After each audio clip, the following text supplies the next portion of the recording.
Welcome to episode 236. Today on Book Chat, I am interviewing author R.J. Garcia about her young adult novel, Nocturnal Meetings of the Misplaced. Stay tuned. Today's episode is brought to you by the Shelf Addiction merch store. Check out all the bookish t-shirts, notebooks, mugs, and more. Don't miss out on these original designs, perfect for any book nerd. Support the podcast and visit shelfaddiction.com/merch and pick up your next favorite bookish item.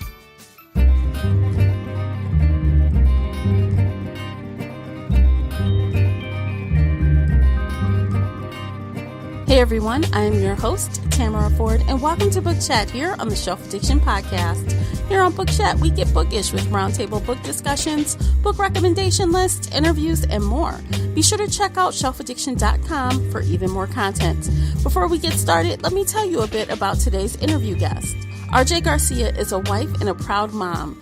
She earned her MSW and worked with foster children as a school social worker. She has published several nonfiction pieces. She has been writing short stories for as long as she can remember, and to her amazement, those short stories became novels. If you'd like to comment on something you've heard during today's episode, you can find me on Twitter or Instagram at Shelf Addiction. The links for everything related to today's episode are below in the show notes.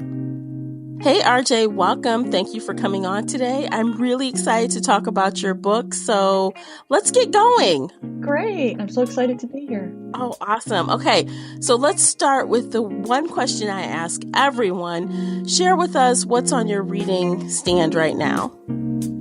Oh, okay. What's on my reading stand right now? Well, actually, I'm beta reading, and I started reading it again.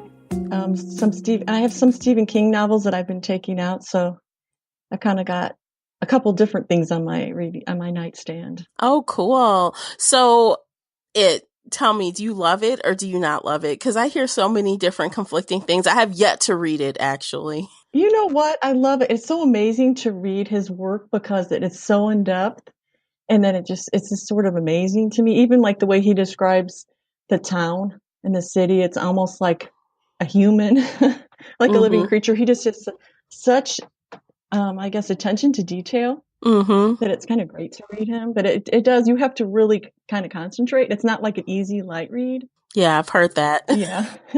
Okay, so do you have any go-to authors that you just auto buy without even thinking about it? You know, actually, I know this sounds pretty bad. I go more by reading the backs of the books, and the covers kind of what draws me in. I do like to read a lot of YA. And I am a little bit attracted to the suspenseful kind of reads, I think. So, yeah, I don't have just one writer that I read. Oh, yeah. And I'm starting to read more indie writers, too. Since I am an indie writer, of smaller publishers and things. You can discover so many different great writers out there. Yeah, absolutely. Do you have a couple that you'd like to recommend? You know what? There's this really nice little book called Bacon Pie. It's from Evernight Teen. That was just a really cute little love story. And there's been a few of them. And then Ghost Files I had read that I think they're making a movie out of it. It was an indie book too. That was just a really good read. And of course, there's a lot of good books from the Parliament House Press, but I don't want to be prejudiced because that's my publisher. Right. Okay, so let's talk a little bit about your writing style. Do you have any maybe books or authors that you would think that have like influenced your style a little bit? You know what? I think I used to read a lot of mystery books because my mom did. When she would finish Mary Higgins Clark, I would sneak the book, or she would read Stephen King too. And I would sneak the books away and read them. And I think that probably everything you do in life kind of shapes your writing, all your experiences too. So even my work, because I work in social services, I think it's kind of a combination when I write. Because I think I picked up a lot of stories as a social worker also. So probably, and even what you watch on TV, I watch a lot of like true crime, cold case shows. I think they all kind of, the reading, the experiences, even what you see on TV, it all kind of plays a role in there. Yeah, absolutely. Do you listen to any true crime podcast? No, I don't. No? Oh. But see, I think I'm going to be listening to more podcasts because it is sort of it really is interesting. Yes. And since you love true crime, I'm telling you, it's like going down a rabbit hole. You'll start on one and you just can't stop. I do watch BuzzFeed Unsolved on YouTube, which is really interesting to me. I always watch them. They're so funny too. So Yeah, I've watched that too. They add some comedy to it, which is kind of Yeah, fun. they do. Absolutely. Okay, so let's talk about the book we're here to talk about today, which is Nocturnal Meetings of the Misplaced, which is, let me just first say, the cover art is so unique. How did you choose it? Actually, I didn't choose it. Um, the publisher, Shane Lighton, she actually came up with the cover. I would not have been that creative. I mean, I really admire what she came up with. It was really outside the box. I was thinking, oh, trees, and because it's four kids meeting out late at night in the woods. And she kind of came up with something just so unique. It's taken from a little part because the main character, Tommy, would go out in his apartment and he'd try to look for the stars, but he was in the city and he couldn't really see the stars because you can't always see them in Chicago. And she took it from that part, which I thought was really interesting, kind of interesting take. And then the way she put the skeleton based on him kind of showed that there's some kind of mystery or something coming. Yeah. So it was really interesting. It definitely has that goth kind of feel a little bit. Yeah, kind of goth. And then kind of Yeah. a Snapchat, the way everybody kind of puts the filters and the different faces on. Yeah, totally. So this is a young adult mystery, right? Yes. Yes, it's really a coming of age suspense mystery. When I was originally pitching it, I was saying coming of age suspense. And then everybody was like, well, this is a great mystery. So I'm like, yeah, I guess it is a mystery too. You know, that is really cool that you did a mystery with this age range because I don't come across many bona fide mysteries that are like where the main character is like 15. Like that's really like just in that range that you just don't see a lot of YA. Usually they're like 16, 17. Right. How did you settle on And that? that's probably more marketable in a way, but because I had trouble, like a lot of people be like, they're only considering when the manuscript when the protagonist is 16. But in my head, I saw them as 14 and 15, and I couldn't get that out of my head for the story. And I really like that age because they're really on the cusp of becoming teens. They're kind of in between young adult and kind of like that awkward age. And I don't know, I really liked that, age group. I think it's very Mm-hmm. interesting time. And I've worked with a lot of adolescents in that age group too, as a school social worker and working with DCSF. Oh, nice. Well, tell us a little bit about the story. You know, high level, you don't have to spoil anything. Tell us what your book is about. Okay, well, the story starts off when 15-year-old Tommy Walker and his little sister are sent to a relative placement in the country with relatives they've never met because of their custody from their mother being taken. And there's really where the story starts. He meets his neighbor who invites him to late night meetings in the woods. And he's like, well, I don't really have anything else to do but torture myself with thinking about everything. So he decides to go. And that's where he meets the other characters. He also meets two girls. And that's where he kind of starts to hear little things about this cold case murder and kidnapping. And so that's kind of where the plot starts. That's different. So are they trying to solve the murder rather? Are they trying to figure out what happened or? Well, not initially, but he sort of gets more and more intrigued and almost obsessed about this. One of the girls that meets them out, she's actually a little younger, but she's probably the toughest one in the group. Mhm. She gets him. She has a little bit more personal stakes invested in this, and she kind of pulls Tommy and Finn into this at first, but then Tommy really starts to like uncover some things that make him suspicious. So he's really in 100%. When the other Mhm. two kids in the group are kind of more, they're there just because they become such good friends and they really bond. Well, let's talk a little bit about Tommy. He's 15. He's the the protagonist of the story. I really like when I see a male point of view in YA, especially from a female writer. It doesn't happen very often. So tell me a little bit how you thought up Tommy and why you decided to make him like your main character. Well, actually, I was inspired after I met a boy in foster care who was just such a good kid, and he was so resilient. He went through so much, and he was taken away it similar for a similar background, like a mother that had problems with addiction. And I saw more than one case of that, so he's really a composite. But I really liked the resiliency I saw, and I really admired that. And when you're the social worker, they really open up to you. So you really Mm-hmm. get to kind of understand them. And I thought, I wanted to do him justice and that whole group that's so disenfranchised, to give them a voice, because foster kids, they have it so rough today. Because Yeah. it's such a hard time. You're taking them from something that's negative, but you're also taking them from somebody they love. So, it's just Yeah. it's a really difficult time for them. Yeah, it can be conflicting, for It is them. really conflicting. And Mm-hmm. I try to show a little bit of that, because he has such a deep love for his mother. The things weren't perfect and a lot of things were wrong. There was a lot of love there too. Yeah. Well, being that, he was in this situation, that Hmm. kind of makes me wonder, are there any, I guess, things that you would consider like trigger warnings for people that are going to read the book? Yeah, there is domestic violence in it. The kids in this that do become friends, they kind of bond. They have pretty tough home lives, except for, I Mm-hmm. would say, the one girl, Annie. She has a family that's pretty intact and happy, but she does have a hard time fitting in at school and does get bullied a little. But that's not one of the main issues there. But they kind of all bond because they do have difficult home lives. Because it's Mm-hmm. like Tommy was removed from a mom he loves, and Finn, his neighbor, is living with a stepfather that's abusive. So they're kind of like bonding in their angst in a way. They're both going through their own issues. Right. So when you started writing for Tommy and Finn and the girls, Mhm. which of them came easiest to you? Which did you like writing for the most?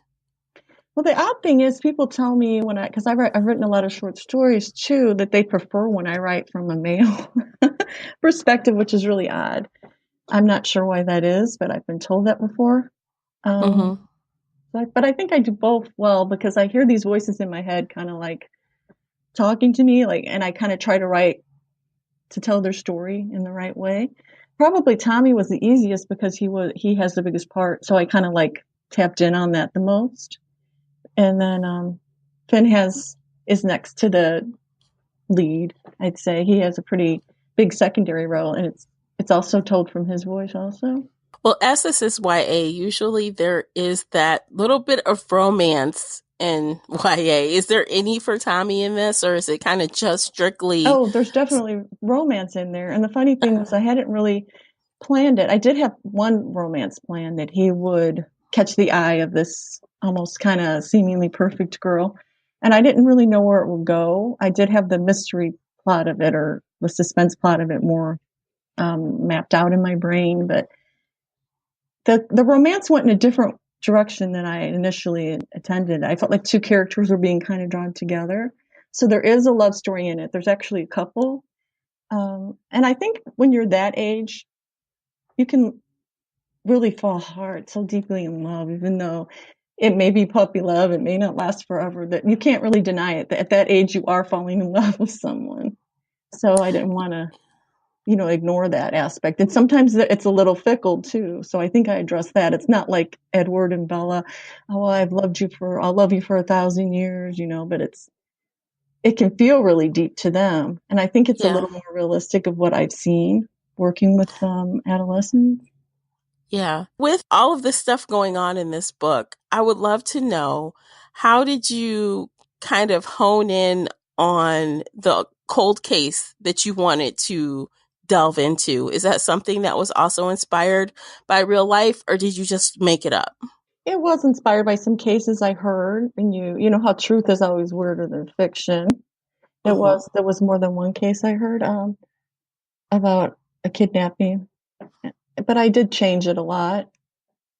But yeah, it was inspired by probably more than one true event.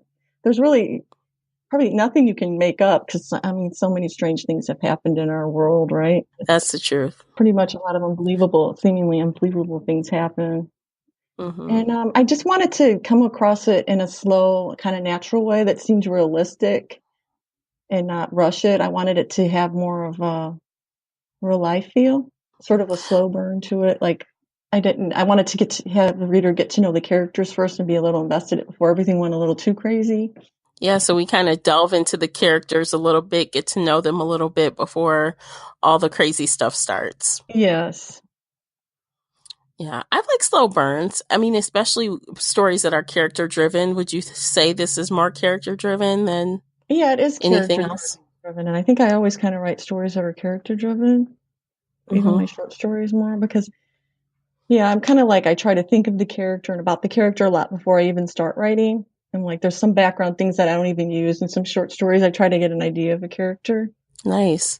Okay, so I am an absolute advocate of audiobooks, and I'm so glad to see that you are also turning this into an audiobook. I was so excited about that. Yeah, how did you go about finding the perfect narrator? Actually, that's from the Parliament House, and they had interviewed a few actors, and Shane like did let me hear a few of the actors, some of their audio recordings. And the actor that I mean, I liked them all. But she found some really good actors, but the actor that she did decide to go with was one of the ones that I really liked. So yeah, I mean, he's got a lot on his plate, and I noticed he even tries to like do different voices for different characters, which I really appreciate. And it's a lot of kind of acting and emoting in this story, so he did a really great job. Who is the narrator? Oh, I don't even know his name. I feel so bad. But Oh, we'll figure it out when it comes out. yes, we will, and I'll make sure I put that on my social media and things and give him credit. Okay, when is the release date for that? It's coming soon, right? By the end of Yes, the it will year, be the maybe? end of 2018 or in January 2019. I Okay. don't have an exact date yet. Okay, well, I am excited for that. I love a good audiobook. I mean, it really, you can reach a whole new audience just that way. So definitely congrats on that. Oh, thank you so much. Absolutely. So is there anything else you'd like us to know about Nocturnal Meetings of the Misplaced before we do our lightning round? Um, no, I think there's some positive themes in there about, just because something bad happens to you doesn't make you bad. So I think that's a really important message for a lot of kids that are dealing with a lot in their life. That is a good message. It's a strong message. And a lot of books kind of don't share that. So that's awesome. Oh, thank you. I'd also like to ask you what you're working on next. Well, I have finished a novel. It's YA Suspense 2. It's about a girl that wakes up in an English boarding school knowing the name of an infamous serial killer still at large. And then she has some male friends are kind of trying to figure out who this is, where this person is. So it's a little bit, has more of a paranormal element in it. That sounds fun. And then I'm working on another one right now too. So, Oh, are those 2019 releases or a little bit further out? yeah, I don't have an exact date. I'm hoping Yeah. for 2019. Awesome. Well, everybody, you guys have to follow RJ all over social media so you can find out when her books and audiobooks are releasing. You don't want to miss out on that. Oh, And you can thank definitely you. pick up a copy following the link below. You can pick up the ebook now. It's available now. So Oh, definitely okay. check out the show notes. Awesome. Yes. Okay. So let's do the lightning round. I love this part. It's so fun. Okay. Let me run the rules down for you. So it is 60 seconds. You just answer as many questions as you can. Some are book related, some are not. Some questions are open ended, and others require you to pick one or the other. The only rule is that all of the questions you must choose one or the other or answer. You can't skip. You can't skip. You can't skip. Okay. Okay. Okay, so it's fun. Don't worry. All right. Okay, so are you ready? Yes. Okay, let's start. Physical books or ebooks? Physical books. Hero or villain? Hero. Sorry. Beer or wine? Oh, wine. Bookstore or library? Library, because I'm a little poor. Oh, yeah, I But like I like libraries. both. I just can't do the bookstore Yeah, all the time. I know, go broke, right? Android or Apple? Oh, probably Apple. Vodka or gin? Hmm. Oh, if I have to pick, I guess vodka. Yes. Okay. If you could pick one superpower, what would it be? I think I would want to fly. That would have to be awesome. Awesome. Marvel or DC? Marvel. Cliffhanger or realistic ending? I like the realistic, kind of bittersweet ending. And hot chocolate with or without marshmallows? I want whipped cream, but marshmallows are good too. Okay, time's up. See, that was easy. Piece of That cake. was easy. That was fun. Yeah, I love it. See, and I drink margaritas, so when you said the vodka thing, Oh, you're a margarita on the rocks or frozen? I'm a margarita. If I do drink, yeah, I love margaritas. Do you do on the rocks or frozen? Actually, on the rocks for some reason with the salt. Yes, it's so good. It's so good that way. Isn't it? I love that. Some Yes. chips and salsa. You gotta have chips and salsa. Oh my gosh, that's like a meal. No lie. Yeah. You love to go out and eat, right? Yeah, exactly. Awesome. Well, thank you so much for doing that, RJ. I appreciate you coming on the show. Oh, thank you so much. Absolutely. And again, everyone, you can follow RJ Garcia via all of the links in the show notes, so don't miss out on that. And hop on over to the blog post and listen to a snippet from her audiobook. So that's it. Thanks for listening today, guys, and I'll catch you next time. Happy reading. If you enjoyed today's book chat episode and would like to show your support, there are a few things you can do. Head on over to Apple Podcasts and leave a positive 5-star review. You can follow me on Twitter at Shelf Addiction. Most importantly, you can share this podcast with friends and family that enjoy all things bookish, including author interviews. Thank you for listening, and until next time, happy reading.